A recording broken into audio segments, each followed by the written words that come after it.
मुसलमानों को रेवंत रेड्डी सरकार ने एक रमजान गिफ्ट दिया है। देखिए, रेवंत रेड्डी सरकार ने क्या किया है कि तेलंगाना के अंदर एक डंडा कानून लेकर आया। डंडा कानून ऐसा है जो डंडा से धुलाई कर देगा अगर आप किसी धर्म को या किसी मजहब को उपहास उड़ाओगे, मजाक करोगे या कोई कमेंट करने का काम करेगा। तो ये डंडा कानून जो है सीएम हेमंत सोरेन लेकर के आ रहे हैं। परसों एक मस्जिद गए हुए थे, वहां पे बातचीत करते हुए उन्होंने इस बात की जानकारी दी कि हम जल्द ही सदन के अंदर एक कानून लेकर के आएंगे जिससे नफरत फैलाने वालों के खिलाफ सख्त कार्रवाई होगी।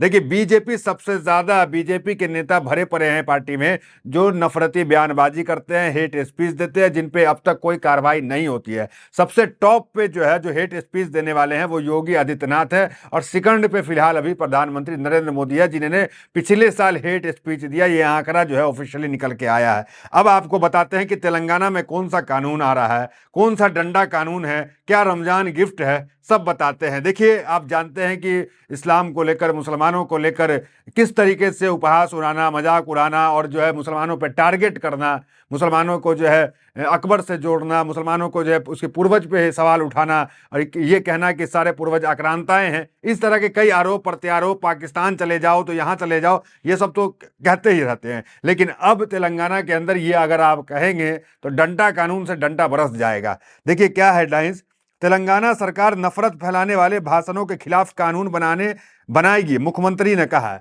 तो एक प्रोग्राम में गए हुए थे मुख्यमंत्री। आते हैं अभी कि हेमंत विश्व शर्मा की मुश्किलें कैसे बढ़ गई है, कैसे 50 आईपीएस ऑफिसर सीजीआई के पास चले गए और क्या मामला है उसका।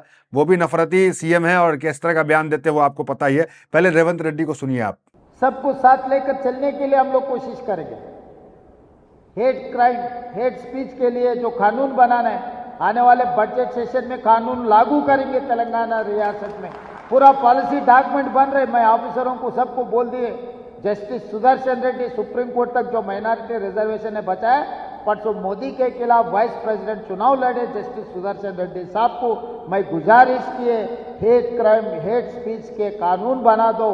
आगे कहीं पर भी तकलीफ नहीं होना है। ये किसी ने किसी के खिलाफ नहीं बोलना, ये ठीक नहीं है। आगे ही देश तरक्की करना है तो हेट स्पीच कम कर देना।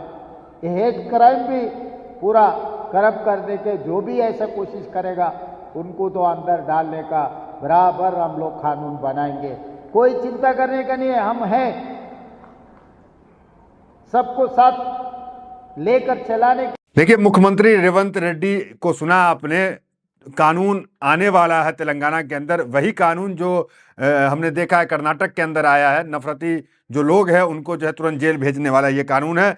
रेवंत रेड्डी को अगर आप कहें तो ये वही मुख्यमंत्री हैं जिन्होंने बजरंग दल और आरएसएस के कार्यकर्ताओं को कुत्ता उठाने वाली गाड़ी से भेज दिया था। इनके लिए पुलिस वाहन भी नहीं मंगाया था। तो इस सख्ती से जो है ये निपट रही है। इनका तेवर, रेवंत रेड्डी का तेवर और ममता बनर्जी का तेवर लगता है कि एक सा है। देखिए, मुख्यमंत्री ने कहा, रेवंत रेड्डी ने कहा कि तेलंगाना सरकार ने पहले ही धार्मिक हमलों और धमकियों के मामले में सख्त कार्रवाई की है, जिससे राज्य में शांति और भाईचारा बना हुआ है। उन्होंने साफ कहा है कि अपने धर्म का पालन करने का अधिकार किसी को दूसरे धर्म का अपमान करने की इजाजत नहीं देता है और नफरत फैलाने वालों के खिलाफ जीरो टॉलरेंस की नीति अपनाएंगे। तो जीरो टॉलरेंस जो है कि नफरत, जीरो टॉलरेंस की नीति जो है वो अपनाने वाले हैं। एक तरफ देखिए ये सीएम है रेवंत रेड्डी, दूसरी तरफ देखिए एक बीजेपी के सीएम है।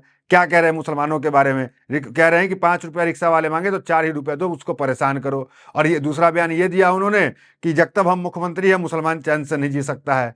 इस तरह के बयान है। देखिए बयान पढ़ते हैं। 40 से, देखिए, इस सीएम के खिलाफ 40 से ज्यादा एक्स आईएएस डॉक्टरों और लेखकों ने खोला मोर्चा, चीफ जस्टिस से की गुहार। तो प्रदेश के आईएएस आईपीएस ऑफिसर भी है इस सीएम के खिलाफ जा रहे हैं। क्या इसके बयान है, जरा बयान देखिए। जब तक मैं सीएम, मियां यहां चैन से नहीं रह सकते, बवाल के बीच फिर बोले हेमंत विश्व शर्मा। दूसरा देखिए, मियां समुदाय को परेशान करो, अगर वो 5 रुपए किराया मांगे तो 4 ही दो। तीसरा हेडलाइंस देखिए, मियां मुसलमान के खिलाफ फॉर्म 7, हेमंत विश्व शर्मा के बयान से असम में घमासान। तो फॉर्म 7 जो है वोट काटने वाला फॉर्म होता है, उसको लेकर है। तो कुल मिलाकर इनकी तत्काल इस्तीफा के लिए मांग जो है सुप्रीम कोर्ट में जो है जमीयत उलमा हिंद ने केस कर दिया। देखिए, असम के मुख्यमंत्री को तत्काल हटाया जाए और हेट स्पीच के मामले में दर्ज की जाए। तो सुप्रीम कोर्ट में इनके खिलाफ मामला चल रहा है। तो वही फर्क है देखिए तेलंगाना के सीएम में और बीजेपी के सीएम में। हेट स्पीच की अगर हम बात कर रहे हैं तो सबसे ज्यादा देखिए ये जो कानून आ रहा है डंडा कानून, ये डंडा कानून से बजरंग दल आरएसएस बहुत ज्यादा परेशान हो गई, क्योंकि बजरंग दल आरएसएस से निपटने का बढ़िया से जो काम अगर कोई जानता है तो रेवंत रेड्डी जानते हैं। ये देखिए कहीं आपने नहीं सुना होगा कुत्ता उठाने वाले गाड़ी से बीजेपी आरएसएस वाले को उठा के लेके चली जाए, तो ये पहली बार हुआ। देखिए एक रिपोर्ट है rising hate speech, 75% of the hate speech events in state rule of by BJP.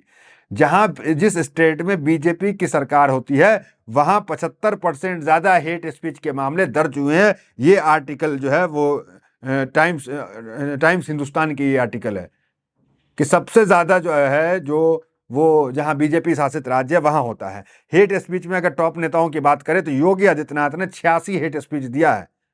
मुख्यमंत्री हैं, संत हैं, देखिए संत होकर हेट स्पीच दे रहे हैं। दूसरा देखिए नरेंद्र मोदी हैं, 63 हेट स्पीच दिया, प्रधानमंत्री है ये। अमित शाह देखिए 58, गृह मंत्री हेट स्पीच है। हेमंत बिस्वा शर्मा 36 और उसका टी राजा 32 हेट स्पीच है। तो इन लोगों ने इतने हेट स्पीच जो है वो दिए हैं, वो तमाम रिपोर्ट है। भाजपा शासित राज्य में घृणाप्रद भाषण की 75% घटनाएं, रिपोर्ट।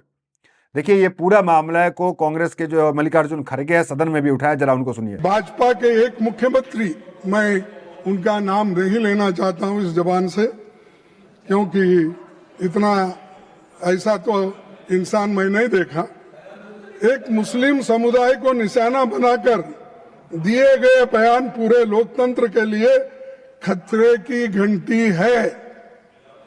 और ये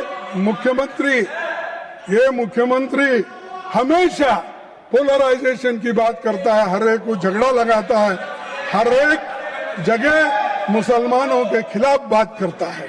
सर, देश में सेलेक्टिव टारगेटिंग और बुलडोजर पॉलिटिक्स को रणनीतिक तौर पे इस्तेमाल किया जा रहा है। कुल मिलाकर जहां एक तरफ कांग्रेस के सीएम है रेवंत रेड्डी जो निपट रहे हैं हेट स्पीच से, जो है ये कह ले कि रमजान गिफ्ट जो है मुसलमानों को यहां पर देने का काम किया। दूसरी तरफ बीजेपी शासित राज्य जहां हेट स्पीच की तादाद बढ़ती जा रही है और वहां के सीएम जो है वो लगातार मुसलमानों के खिलाफ हेट स्पीच दे रहे हैं। हालांकि उनकी मुश्किलें अब बढ़ती जा रही है क्योंकि सीजीआई ने मामले को सुना है, जमीयत उलमा हिंद के केस को, और उनके advocate on record Mohammed Rashid हैं, उनसे सलाह भी मांगी है कि हम क्या कानून ला सकते हैं, क्या कुछ कर सकते हैं। जानकारी के लिए आपको बता दें कि हेट स्पीच को लेकर सुप्रीम कोर्ट भी काफी सख्त है। पहले अपनी सुनवाई में सुप्रीम कोर्ट कह चुका है कि हेट स्पीच जो है अगर कोई देता है तो स्वतः संज्ञान पुलिस ले। देखिए हेडलाइन, नफरती भाषणों पर स्वतः दर्ज हो एफआईआर, सुप्रीम कोर्ट का सख्त निर्देश। कोई इंतजार मत कीजिए कोई कंप्लेन करेगा, कुछ करेगा, जहां कोई नफरती भाषण दिया या बयान दिया तुरंत पुलिस जो है एक्शन में आए और एफआईआर करे। तो ये जो है, और सुप्रीम कोर्ट ने ये भी कहा था पिछले सुनवाई में, ये गो टू पाकिस्तान, ये चले यहाँ चले जाओ वहाँ चले जाओ तुम्हारे पूर्वज, ये सब कहना भी हेट स्पीच में आता है और इनके खिलाफ गिरफ्तारी हो। तो पहले सुप्रीम कोर्ट इस तरह का आदेश दे चुका है। अब आपको जो है बताते हैं कि हेट स्पीच के मामले में जो गिरफ्तारी हुई है, आपने देखा आजम खान की गिरफ्तारी हेट स्पीच के मामले में, आपने देखा अब्दुल्ला आजम की गिरफ्तारी हेट स्पीच के मामले, आपने देखा इरफान सोलंकी की गिरफ्तारी हेट स्पीच के मामले में। तो ये तमाम जो गिरफ्तारी होती है मुसलमानों की तो होती है, लेकिन जो बीजेपी के नेता हैं, जो आरएसएस के जो हैं, जो आए दिन जो है हेट स्पीच की बयान देते हैं, उनकी कोई गिरफ्तारी नहीं होती है। अब मामला क्योंकि संसद में है, ये माफ कीजिएगा सुप्रीम कोर्ट में है, जमीयत उलमा हिंद जो केस लेकर के गई है, वो क्या निकल के आता है आगे तारीख जो है वो आपको वीडियो में बताएंगे। फिलहाल एक कहें कि अच्छी खबर जो है वो ये है कि तेलंगाना की रेवंत रेड्डी सरकार आने वाले बजट सत्र में एक हेट स्पीच के खिलाफ एक सख्त कानून लेकर के आ रही है, जिसे डंडा कानून कहा जा रहा है। फिलहाल इस वीडियो में इतना ही, मिलते अगले वीडियो के साथ। बहुत बहुत धन्यवाद।